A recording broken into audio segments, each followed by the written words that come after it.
कंगवा का trailer release होने के बाद उसको हिंदी लैंग्वेज में ढूंढने वाले प्राणी अपनी अपनी अटेंडेंस कमेंट बॉक्स में कमेंट जरूर करें। टू प्रेजेंट एक दो बार सर्च किया, उसके बाद लगा कि कुछ तो गड़बड़ है और फिर समझ आया, ओह ट्रेलर एक लेकिन भाषाएं अनेक। ट्रेलर को 1 2 3 बार 1.5x की स्पीड में देखा, जिससे मुझे मूवी को लेकर कुछ डिटेल्स तो पता चली और वही मैं आपको इस वीडियो में बताने वाला। तो कंगवा हमारे सामने सालों पुरानी कहानी से लेकर आज तक की कहानी को हमारे सामने प्रेजेंट करेगी। लेकिन फिलहाल तक तो कंगवा के टीजर या फिर ट्रेलर से हमें अधिरन और कंगवा की मॉडर्न लाइफ को लेकर कुछ भी नहीं बताया गया है, और बताएंगे भी क्यों, क्योंकि यही तो देखने हम थिएटर जाएंगे। मूवी के मेकर्स ने कुछ महीनों पहले एक पोस्टर रिलीज किया था, जिसमें कंगवा का ये मॉडर्न लुक देखकर लगता है कि मे भी इनका ये कैरेक्टर एक साइंटिस्ट होगा, जिसको लेकर फिलहाल तक तो कुछ ज्यादा रिवील नहीं हुआ है। लेकिन ट्रेलर को देखकर हमें मूवी के बारे में बहुत सी चीजें कंफर्म होती है, और इन चीजों में हर चीज पॉजिटिव नहीं है। और एक पॉइंट तो ऐसा है जिसको अगर मेकर्स ने वक्त रहते सही नहीं किया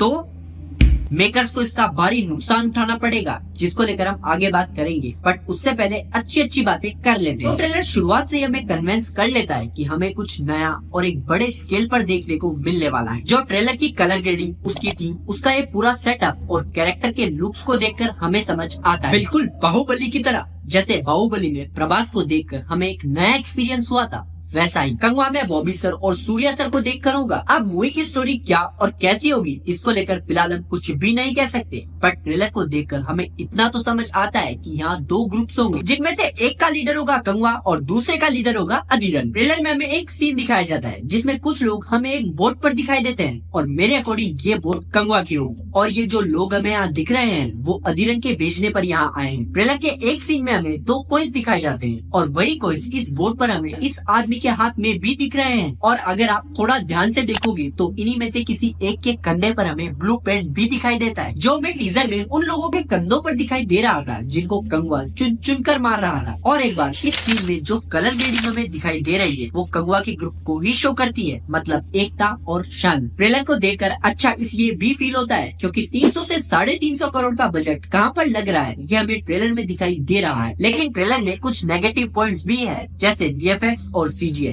जिनको देखकर कहीं ना कहीं हमें ये फील होता है कि ये VFX है। जैसे ये आग वाला सीन, अब 300 से 350 करोड़ के बजट में हम बहुत ज्यादा तो एक्सेप्ट नहीं कर सकते, लेकिन खुशी इस बात की है कि अब हम कुछ नया दिखाने की कोशिश कर रहे हैं। अब हमारी ये कोशिश चाहे कामयाब हो या नाकामयाब, लेकिन कोशिश जरूरी है, और यही कोशिश मेकर्स को मूवी की हिंदी डबिंग पर भी करनी चाहिए, क्योंकि ट्रेलर से कंगवा और उदिरन जो मूवी के मेन कैरेक्टर्स हैं, उनकी एक्शन और उनकी इमोशंस में हमें साफ डिफरेंस नजर आ रहा है, जबकि अब तक हम इसको सिर्फ अपने फोन में देख रहे हैं। सोचने वाली बात यह है कि अगर यही हमें थिएटर्स में देखने को मिला तो ये हिंदी ऑडियंस के साथ सही नहीं होगा। मैं ऐसा इसलिए कह रहा हूँ क्योंकि मुझे इस मूवी को एक फील के साथ देखना है, जो ट्रेलर में सिर्फ हिंदी डबिंग की वजह से नहीं आ रहा। हो सकता है मूवी के डायरेक्टर शिव सर हमारी इस पीड़ा को समझ पाए और चाहे तो वो इसे 10 अक्टूबर से पोस्टपोन करके 2-3 महीने आगे बढ़ा दे, लेकिन वो इसे सही जरूर करे। बाकी उड़ती उड़ती खबर ये भी है कि मूवी में हमें दिशा दीदी भी देखने को मिलेगी, और म्यूजिक तो अपने DSP सर का है, जो अच्छा तो होगा ही क्योंकि इन्होंने पुष्पा में भी म्यूजिक दिया था। और